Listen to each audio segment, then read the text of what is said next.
Hello प्यारे बच्चों, कैसे हैं आप लोग। आज के इस वीडियो में हम कक्षा 7वीं की हिंदी पाठ्य पुस्तक किसलय भाग 2 का 5वां अध्याय, जिसमें कहानी दी गई है वीर कुंवर सिंह की।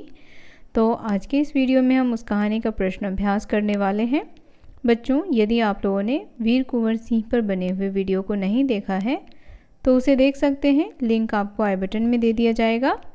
चलिए देर न करते हुए प्रश्न अभ्यास आरंभ करते हैं। वीडियो पसंद आए तो इसे लाइक करें, ज़्यादा से ज़्यादा शेयर करें, चैनल को सब्सक्राइब और फॉलो करना बिल्कुल ना भूलें।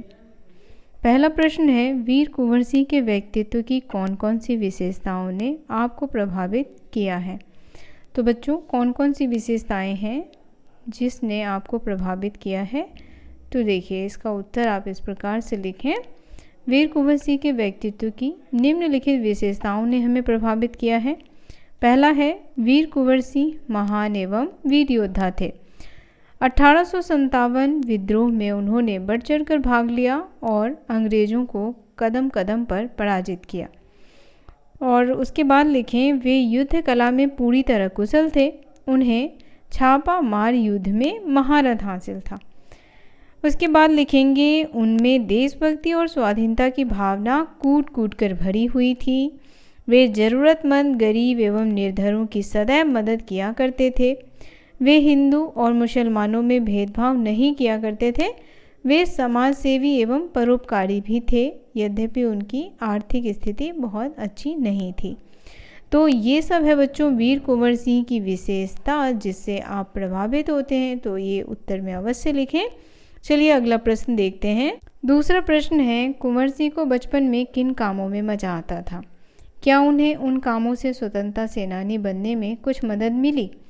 तो बच्चों, हमने इस कहानी में पढ़ा है कि कुंवर सिंह को पढ़ने लिखने से अधिक घुड़सवारी, तलवारबाजी और कुश्ती लड़ने में मज़ा आता था। तो इसके उत्तर में आपको यही लिखना है कि बचपन में कुंवर सिंह को पढ़ने लिखने से अधिक घुड़सवारी, तलवारबाजी और कुश्ती लड़ने में मज़ा आता था। जब वे बड़े होकर स्वतंत्रता सेनानी बने तो इन कार्यों से उन्हें बहुत मदद मिली। तलवार चलाने व तेज घुड़सवारी से ही तो वे कदम कदम पर अंग्रेजों को मात दे सके। तो इस प्रकार से इसका उत्तर लिख सकते हैं। तीसरा प्रश्न है, सांप्रदायिक सद्भाव में कुंवर सिंह की गहरी आस्था थी। पाठ के आधार पर कथन की पुष्टि कीजिए। तो कैसे आप इस कथन की पुष्टि करेंगे। देखिए बच्चों, उत्तर लिखेंगे, कुंवर सिंह की सांप्रदायिक सद्भावना में गहरी आस्था थी। इसका नमूना इस बात से लगाया जा सकता है कि जिस समय कुंवर सिंह हुए उस समय भारत में हिंदू मुसलमान दोनों जातियों का समान प्रभुत्व था। वे सभी को समान समझते थे। तभी तो उन्होंने सामाजिक कार्यों में पाठशालाएं व मदरसा समान रूप से बनवाए। उनकी सेना में भी उच्च पदों पर मुसलमान सैनिक इब्राहिम खां और किफ़ायत हुसैन आसीन थे। तो बच्चों, वह जात पात में भेदभाव नहीं करते थे, उनके लिए सभी एक जैसे थे। अगले प्रश्न की ओर बढ़ते हैं। बच्चों, यदि आपका कोई सुझाव हो तो कमेंट करके अवश्य दें। चलिए अगला प्रश्न देखते हैं। अगला प्रश्न है, पाठ के किन प्रसंगों से आपको पता चलता है कि कुंवर सिंह साहसी, उदार और स्वाभिमानी व्यक्ति थे।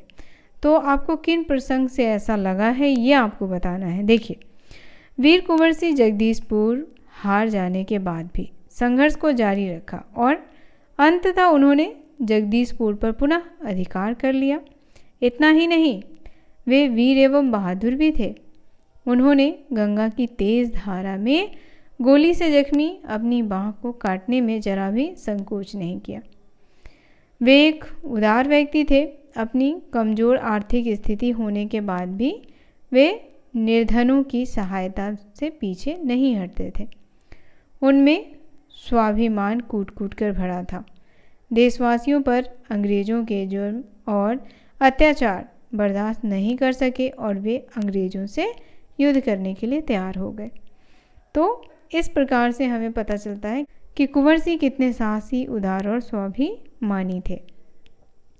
साहस तो उनका हमने देखा ही था कि जब उनकी बाजू में गोली लग गई तो उन्होंने उसे उसी वक्त काट करके गंगा में बहा दिया था। अगला प्रश्न है, आमतौर पर मेले मनोरंजन, खरीद फरोख्त एवं मेलजोल के लिए होते हैं। वीर कुंवर सिंह ने मेले का उपयोग किस रूप में किया? तो बच्चों हमने पढ़ा था कि वीर कुंवर सिंह ने सोनपुर में मेले का उपयोग जो है वह अंग्रेज़ों के विरुद्ध अपनी गुप्त बैठक करने के लिए की थी। उत्तर में हम लिखेंगे आमतौर पर मेले मनोरंजन, खरीद फरोख्त एवं मेल जोल के लिए होते हैं, लेकिन वीर कुंवर सिंह ने सोनपुर के मेले का उपयोग अंग्रेज़ों के विरुद्ध अपनी गुप्त बैठकों की योजनाओं के लिए किया। सोनपुर के मेले को एशिया का सबसे बड़ा पशु मेला माना जाता है। यह कार्तिक पूर्णिमा के अवसर पर लगता था। इसमें हाथियों का क्रय विक्रय होता था। इसी ऐतिहासिक मेला में स्वाधीनता के लिए लोग एकत्रित होते ताकि अंग्रेज सरकार को किसी प्रकार का शक न हो और वह एक नई रणनीति बना सके अंग्रेज़ों को भारत से खदेड़ भगाने का। तो ये रहा बच्चों सभी प्रश्नों का उत्तर। वीडियो कैसा लगा कमेंट करके बताना बिल्कुल ना भूलें। पसंद आया तो इसे लाइक करें, ज़्यादा से ज़्यादा शेयर करें, हमारे चैनल को सब्सक्राइब और फॉलो करें। मिलते हैं आपसे अगले अध्याय के साथ। तब तक के लिए आप सभी का धन्यवाद।